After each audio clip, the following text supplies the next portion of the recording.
we designed the Trooper, we knew that we wanted somebody who really touched on that fantasy of playing the Stormtrooper, of playing the Clone Trooper, but we also knew that that was kind of a limited box, and we wanted to expand that because, let's face it, Stormtroopers die a lot. That's what they exist to do. We wanted somebody bigger and more heroic than that.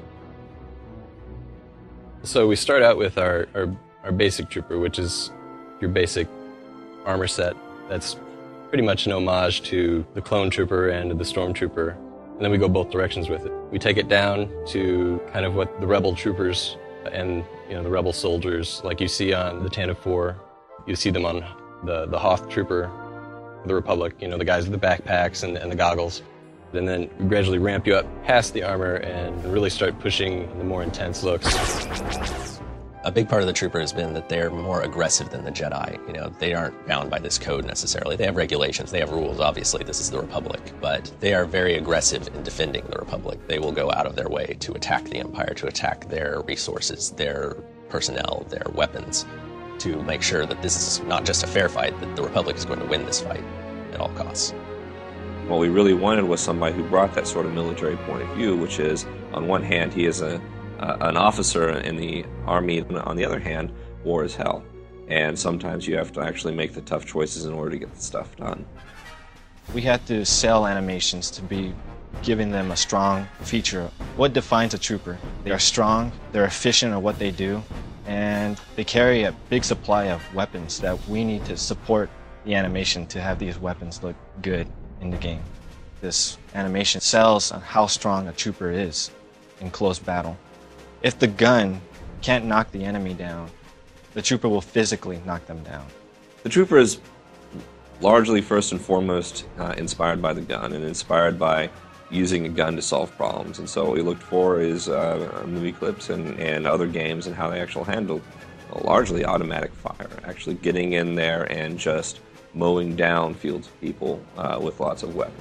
He believes in just going in and kicking butt and taking names. Well, you have your standard, long Stormtrooper style weapon that, usually based off of a World War II weapon. It's been modified a little bit to look sci-fi.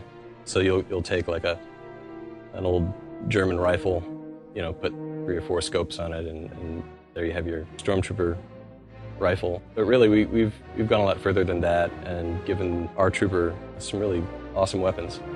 Technology is obviously a big part of who the Trooper is and how the Trooper does his job. You've got this advanced armor with lots of special features, you've got advanced weaponry, and you need all of this to really operate the way that Special Forces troopers operate. Without a lot of support, without a lot of backup, all they have is their equipment, and they need to be able to rely on that to get them through.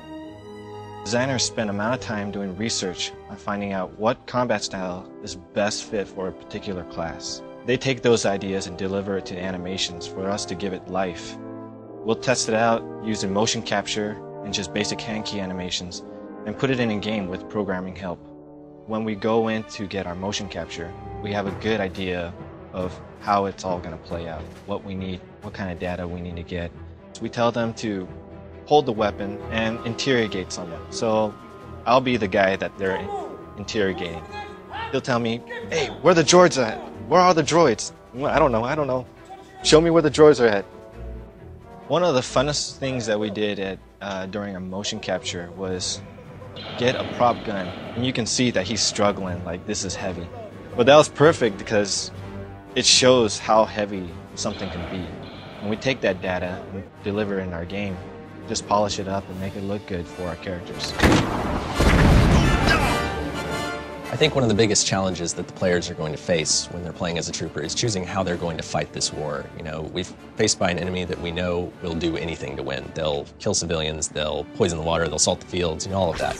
There's nothing they'll hesitate to do. And when you as a player are faced with this enemy, you have to choose, are you going to fight fire with fire? Are you going to use their tactics against them to win this war? Or are you going to try to take the high road and risk losing everything? If people were asking me what class they should play in the Old Republic, I would have to say don't underestimate the Trooper because it's just so satisfying to go in and all guns blazing, to go in and clear a room with grenades, clear a room with firebombs and sticky grenades, and get the stuff done through just superior firepower.